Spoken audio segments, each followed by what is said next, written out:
એક જણો છે ને સાહેબ ગુજરી ગયો ને ઉપર ગયો. ઉપર જઈએ ને બાબુ, આ તો મને થોડુંક હૈયા છે એ કહું. ઉપર જાય ને અત્યારે જેમ ટોલ નાકું આવે ને એમ નાકું આવે, અને એમાં આપણું કાર્ડ હોય. એ કાર્ડમાં જેમ ટોલ નાકામાં કટ દિન કપાઈ જાય ને ફાસ્ટેગ. હવે ન્યા પાછું કેવું છે ખબર, એ ન્યા એ જાય ને એટલે 2 કાર્ડ આપે. ત્યાં ઉભા રહી ને એટલે ડફ દિન 2 કાર્ડ નીકળે.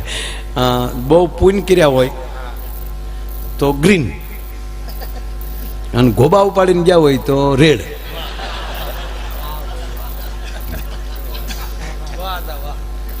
એટલે રેડ કાર્ડ છે એ ઓનલી નરકમાં જઈ શકાય, સ્વર્ગમાં ન જઈ શકાય.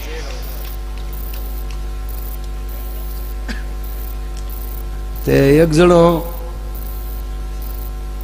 રેડ કાર્ડ મળ્યું સાહેબ, કાર્ડ રેડ.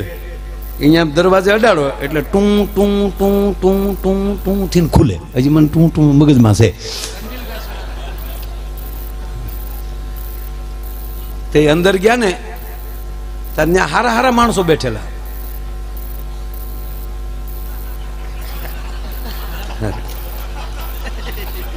સાંભળજો હજી વાત. નરસિંહ મહેતા, મીરાબાઈ, માયો આયર.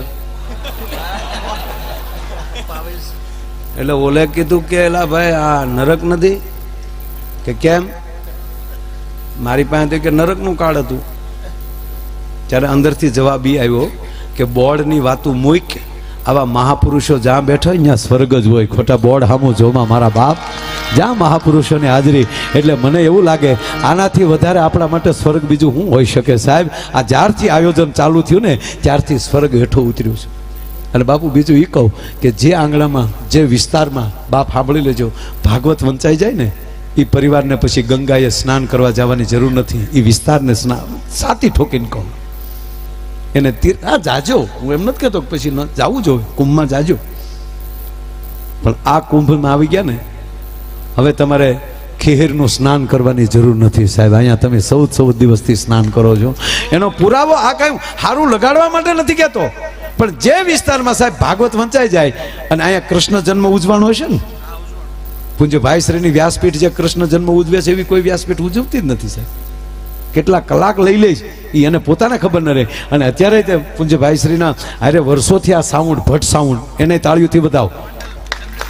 સંદ્રેશભાઈ હમણાં અમે અમેરિકા હરવા હતા, મજા આવી.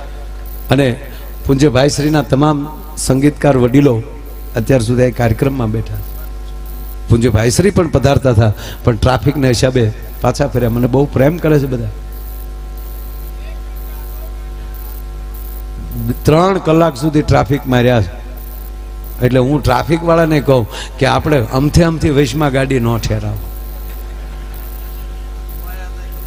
બાબુ ઘણા તો ફાટક બેન હોય ને તોય હોર્ન મારે, ટીડી ટીડી, પણ ફાટક બેન છે, હું ટીડી ટીડી. ખરેખર ઘણું બધું શીખવું પડે એવું છે. હજી આપણને ખબર જ નથી કયા વાહનમાં કેટલાને બેહવું. મોટરસાયકલમાં હાથ ચડી ગયા હોય એટલે 3 છોકરા તો ટાંકી ઉપર બેહાડ્યા હોય. જુઓ તો ખરા. અરે એક જગ્યાએ આવા સરસ પીએસઆઈ સાહેબ ઉભેલા નવી ભરતી ના, અને એક જણો 4 સવારીમાં મોટરસાયકલ લઈને નીકળ્યો. અને સાહેબ ઉભો રાખ ઓલે નૈયા સોટાડી દીધી. હું છે સાહેબ કેમ 4 બેહાડ્યા? ઓલો પાછું વાળું જોઈને કે લે 5મો કારે ઉતરી ગયો. સાહેબે રાજીનામું દઈ દીધું કે આ ભામ પૈકી નોકરી કરવી કેમ આપણે? નહીં, સિસ્ટમ, દરેક કાયદાને ફોલો કરો, કાયદાને સન્માન આપો. કારણ કે ઘટના બને તો એની જાણ કરો. હા, કોક આકડિયા નાખીને આકારતો હોય લાઈટ તો કયો. હકીકત હું તો આ કહું છું. આપણે હાથની મોટરમાં, હાથના કનેક્શનમાં 10-10ની મોટર વાપરીને પછી હું કે લાઈટ હમણાં ડીમ બહુ આવે, ખેંચી લેશો તું. હાવ નહીં, એ આપણું જ છે. સરકાર એટલે કોણ? તમે બેઠા સરકાર, ધારાસભ્યો એટલે તમારું પ્રતિનિધિત્વ કરવા ગયા છે. અને કર્મચારી કોણ? તમારી ચાલતી સરકારનું વહીવટ કરનારા એ કર્મચારીઓ છે. સરકાર તો તમે છો. અને આપણે સરકારી છે ને ગોબો ઉપાડી લો ને 2 પગે વાહ હોય ને એમ લાગે ને સબસિડી મળે તો 8મા માળ સુધી એમને વયા જાય. બોલો, પગનો વાહ વયો જાય ના? આપણું છે સરકારી થાંભલો નથી, આપણો છે. સરકારી બસ નથી, આપણી છે. સરકારી સ્કૂલ નથી, આપણી છે. સરકારી હોસ્પિટલ નથી, આપણી છે. એક બાપા બેંકે ગયા, બપોરનું ટાણું.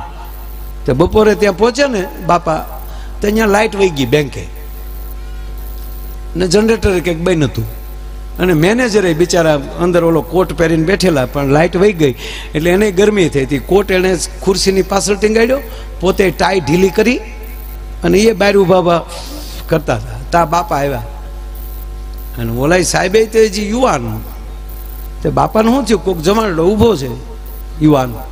એટલે બાપા બાકડે બેસી ને, એ મેનેજર હતા ને, એને બાપાને ખબર નહોતી આ મેનેજર છે. એને કોઈક જવાન છોકરો છે. કઈ છોકરા? હા બાપા, આમાં માટલામાંથી પાણી લાવ. મેનેજરને કીધું. મેનેજર કે પી લો, આ છે. શું હોય કે જુવાન છોકરોથી ના પાડે, પાણી લાવી ને. મેનેજરને શું, બાપા છે દેવામાં શું વાંધો હતી. લોટો પાણી આપ્યું હતું. બાપા એક લોટે મોઢું ધોયું.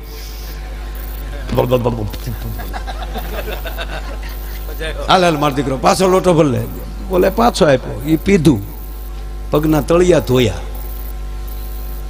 થાળિયાથી મોઢું લૂછ્યું. હે મારા નાથ, હે ઠાકર, હે માતાજી, હે ભગવતી, હે બ્રહ્માંડ ભાડોદરી.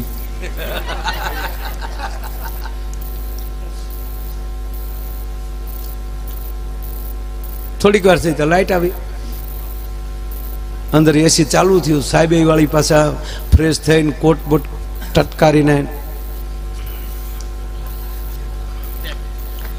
એ બેસી ગયા ખુરશી. બધા જે મુલાકાતીઓ આવ્યા છે એના વારા ને એમાં બાપાનો વારો આવ્યો.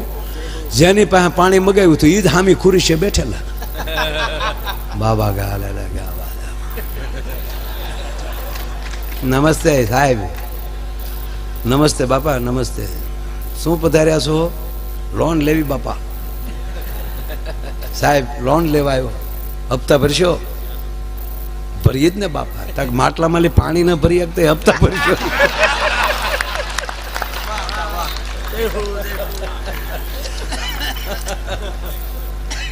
હા હકીકત કહું સાહેબ, બધું આપણે જ કરવાનું છે. ખરેખર અમુક તો ઉપરથી હું કામ આવ્યા હજી આપણને ખબર નથી, એને ખબર નથી. ખરેખર કહું, આ એટલા વર્ષથી તમે ભજન સાંભળો, કોઈ સમજ્યા આપણે? હે કોને હૈયે છે મને કયો? છે કોઈ યાદ? અમને નથી યાદ. અમે નથી સમજ્યા. નો સમજાય ને એમાં જ મજા આવે છે. સમજી ગયા પછી મજા નથી આવતી. એટલે આમાં સમજવું નહીં, માણી લ્યો. જાણવાની કોશિશ ન કરતા. ઘણા તો જાણવા આવે બેઠા બેઠા. માળીભાઈ એને કેટલી આપ્યા કે એને મુખ્ય યજમાન ઈ છે, બીજું કોણ છે?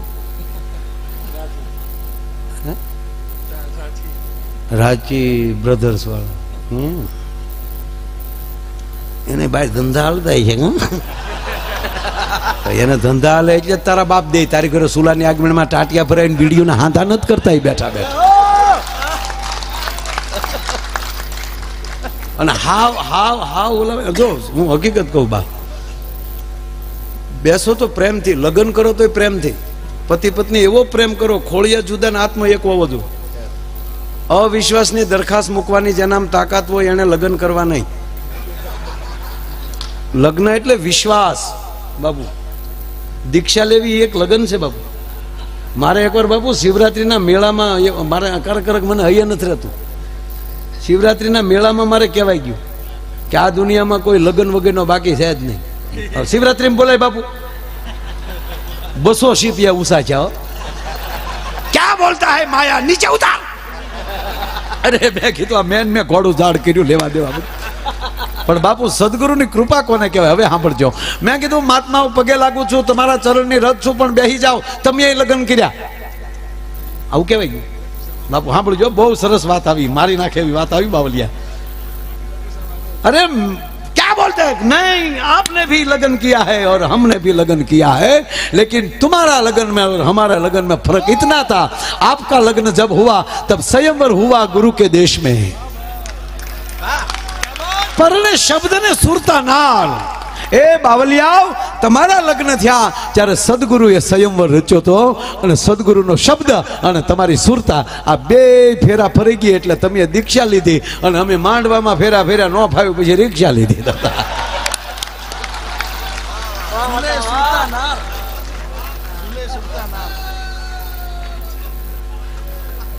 સાધુડાની કૃપા, સદગુરુ વગર કઈ નુગરાવની હારે રહેતા નહીં. ગુરુ ધારી લેજો ગમે નુગરા હારે નેડો કરતા નહીં. અને જે માં શક્તિને ન માનતો હોય, જે બ્રહ્માને ન માનતો હોય, જે વિષ્ણુને ન માનતો હોય, જે શંકરને ન માનતો હોય એની ભેગાય કોઈ દી રહેતા નહીં. આ ત્રણેયના રૂપ છે આ બધા સાધુડા આપણા. સદગુરુ એ છે.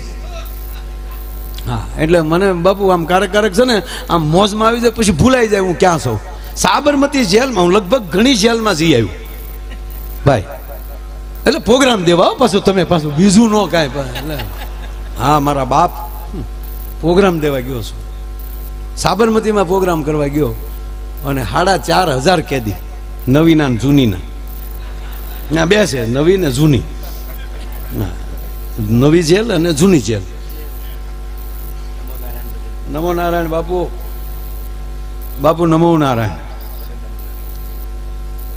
બધાને નમો નારાયણ બાપુ કહે છે. મહેન્દ્રગીરી બાપુ આપણા જગતગુરુ શ્રી મહેન્દ્રગીરી બાપુ એ બધાને ઓમ નમો નારાયણ કહે છે. બધાને નમો નારાયણ બાપુ જય. હા, મૂળ વાત ઉપર આવું બાપુ. સાબરમતીમાં મારો પ્રોગ્રામ અને અહીંયા કાશીના પાકીના, એટલે કાશી સજાવાળા, પાકી સજાવાળા, જૂની જેલવાળા, નવી જેલવાળા. એટલે મને પેલા ખબર નહીં, લખાઈને આવ્યું મને કે નવીના ને જૂનીના. મેં કીધું અહીંયા આપણી જેવું છે. એક બેને એના પતિને ફોન કર્યો, તાત્કાલિક ઘરે આવો. શું થયું? એ કે તમારા એ મારા એ ભેગા થઈ, તમારા છોકરા ને મારા છોકરે ભેગા થઈને આપણા છોકરાને માર્યો. તમારા છોકરાએ અને મારા છોકરાએ ભેગા થઈ અને આપણા છોકરાને માર્યો. ગામ ગોથે સડી ગયું. પતિ પત્ની જ છે અને એનો નાનો. પણ પછી ખબર પડી ભાઈએ બીજા લગ્ન કર્યા. એક છોકરો આગલા ઘરનો એટલે આ ભાઈનો, એક બેન હારે લાવ્યા હતા એનો. પછી આ બે નો એક ઘરે બીજો ત્રીજો છોકરો થયો, એને આ બે હપીને માર્યો.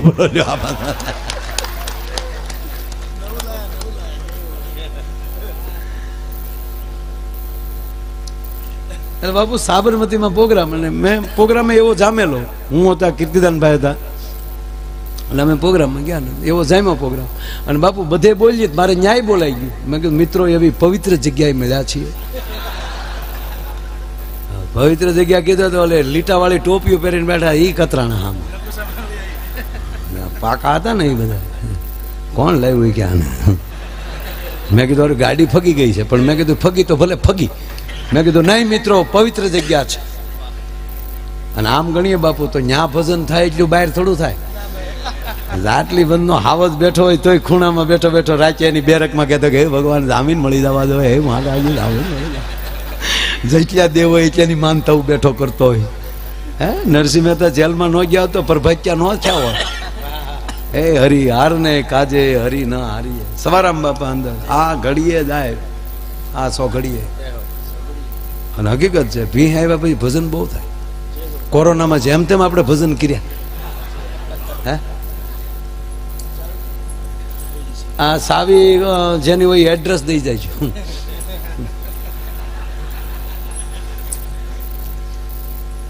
કોરોનામાં કેવા ભજન છે આપણે. અને આ બધાએ મને આનંદથી કહેવું પડે, આપણા ધારાસભ્ય પરિવાર ભાઈ બાપુ, આ સંતોએ જે કોરોનામાં જે સેવાઓ કરી છે, ડૉક્ટરોએ એવી સેવા કરી, બહુ સેવા કરી અમુકે. હા બાપુ, પોલીસ ખાતું ઉભાડા પગે થાય. કલ્પના તો કરો, આખી દુનિયા ઘરમાં હતી અને ત્યારે મારા અધિકારીઓ, ડૉક્ટરો, સમાજના આવા સંતો એ સમાજની સેવા માટે બહાર હતા. અને આપણી ગેરસમજ તો જુઓ, અઝરડાઈ તો જુઓ, જીવતું આપણે રહેવું પડે એ હાટું પોલીસને આપણે મારવા પડતા હતા. બહાર નીકળે તોય આપણે બહાર નીકળતા હતા. એક ભાઈને મેં કીધું બહાર નીકળો કે નહીં? મને કે નામ આયા ભાઈ, નથી જતો. મેં કીધું કાં? મને કે બહાર નીકળે તો મોર બોલે, એને કહેતા ઘરની કોયલને ન સાંભળી લે. આપણે જીવતા રહેવા હાટું આપણે હેલ્મેટ પહેરવા માટે સરકારને દંડ કરવો પડે, પોલીસને દંડ કરવો પડે. આ કેવી વાત છે? આપણે બેલ્ટ બાંધીએ, આપણી બોડી સાચવવા માટે આપણે ન બાંધીએ તો દંડ કરે તોય નથી બાંધતા આપણે. આ તો મારું હાલતું નથી. બાકી ખરેખર ટુ વ્હીલ હેલ્મેટ ન પહેરેલો હોય તો એ ગાડી જ તે મુકાઈ જાય, કાગળિયા કેન્સલ થઈ જવા દો એને. હા, એક બે ને આવું થાય પછી કોઈ હાલે? બાપુ મને કહેવાનું મન થાય